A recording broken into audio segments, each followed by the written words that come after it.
My name is André Bodemann. I'm the Deputy Commander of the German Joint Force Command and the National Territorial Commander. I was invited here to Slovenia to talk to the Slovenian Ministry of Defense and to some other people. And I was here in a brilliant discussion in the university with young students about the security situation. And that's exactly the fact.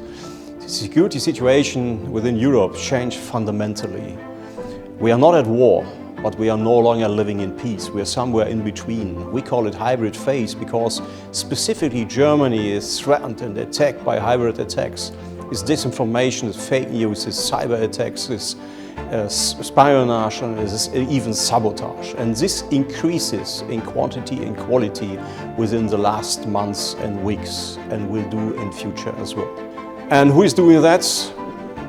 We cannot attribute everything to Russia, but what we know about from our intelligence services, that Russia is preparing a strategic option to attack NATO's territory maybe in 2029 or maybe earlier, even earlier.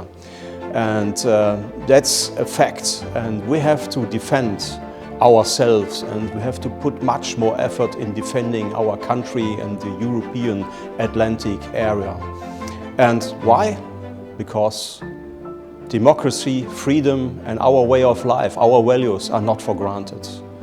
We have to defend it by military means as well, to keep that values, to keep that freedom and that democracy, because it's not threatened before in that way we are right now.